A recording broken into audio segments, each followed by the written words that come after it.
This is illustrated further by the fact that the growth of European trade in the 14th century led to the acceptance of the gulden as the general unit of coinage, and the replacement of the silver standard by the gold standard.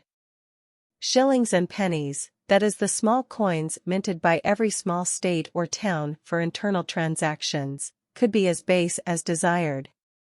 The privilege of coinage in the Middle Ages was at first restricted to silver coins. The privilege of minting gold coins needed special permission, which was granted only to the governments of larger territories. It is very characteristic of this relation that the last remnant of the Roman dominion which the Byzantine court retained until the 6th century, was the exclusive right to mint gold coins. Finally, this relation is confirmed by the following instance.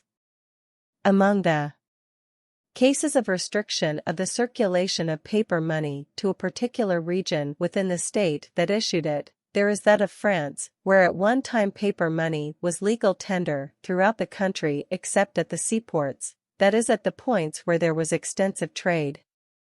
When the scope of trading expands, the currency also has to be made acceptable and tempting to foreigners and to trading partners.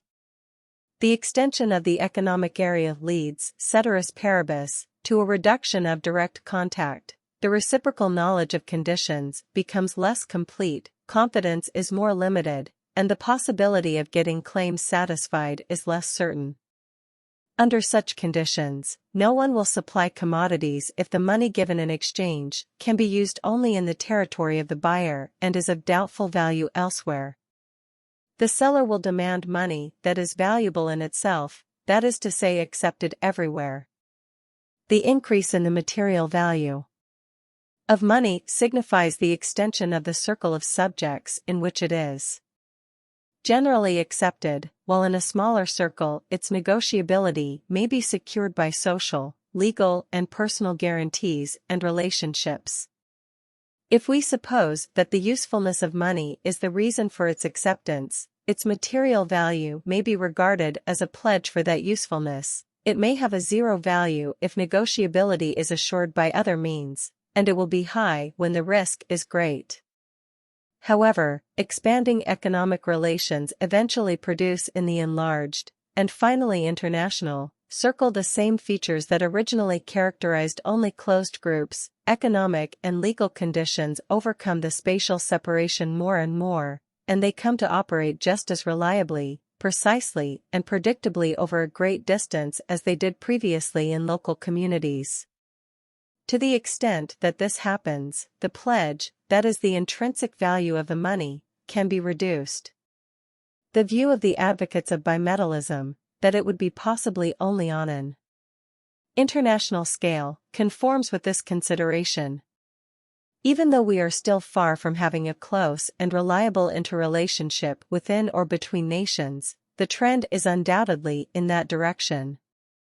The association and unification of constantly expanding social groups, supported by laws, customs, and interests, is the basis for the diminishing intrinsic value of money and its replacement by functional value.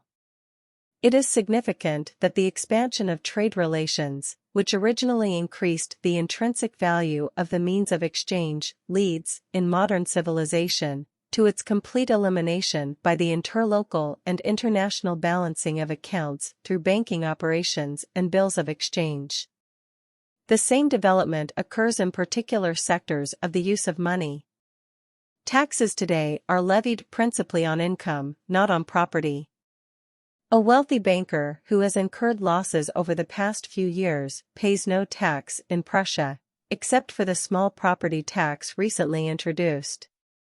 It is not the ownership of money, but the profit from its use, the money yielded by money, that determines tax obligations and, in so far as voting rights depend upon tax liability, also determines rights in the community.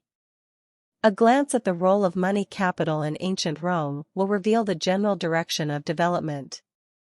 Just as money was acquired by unproductive methods, through war, tribute and money changing, so also it was lent for consumption, not for production.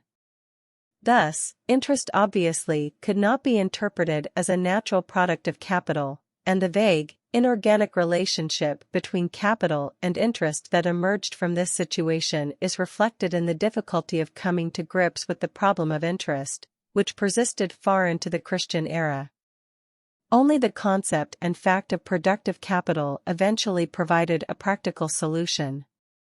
The earlier situation forms a striking contrast with that of the present time, in which the significance of capital depends not on what it is, but on what it performs. It has changed from a rigid element, estranged from production, to a living function within production. The guarantee, which is the vital nerve of money, naturally loses some of its force when the objective institution representing the community in fact represents only limited segments of the community and its interests. The private bank, for instance, is a relatively objective superpersonal entity interposed in the exchanges between individual interests. This sociological character enables it to issue money, but if its note issue is not soon transferred to a central institution under state supervision, the limitations of the area that it represents will become apparent in the imperfect money character of its notes. The defects of the North American paper money economy result in part from the view that, while coinage is a state matter, the provision of paper money is a responsibility of the private banks with which the state should not interfere. This view overlooks the fact that the difference between metallic and paper money is only relative, that, as money, each consists merely in the substantiation of the exchange function through a common relation of the interested parties to an objective institution, and that money can perform its function only to the extent that the issuing institution represents and expresses the interests of the whole area. Consequently, local rulers sometimes attempt to give their coins at least the appearance of issuing from a more comprehensive institution.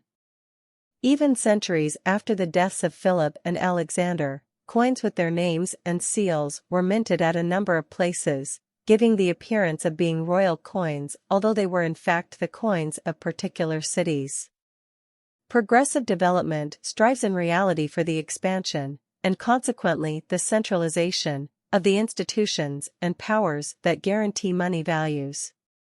It is a significant feature of this development that the treasury bonds that governments issued before the 18th century were the first to create a claim upon state revenues as a whole.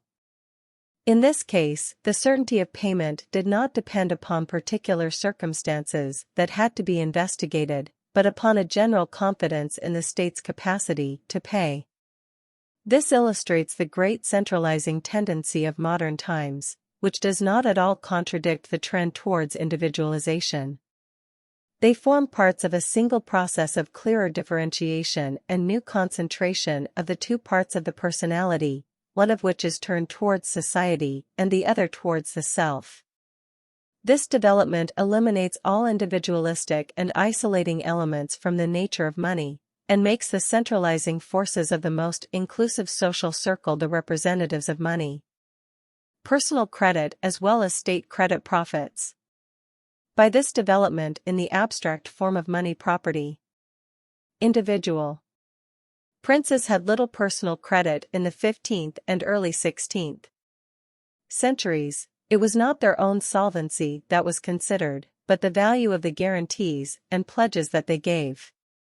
Personal credit is based upon the assumption that the total value of a debtor's property is adequate to cover his debt regardless of the changing composition of his property.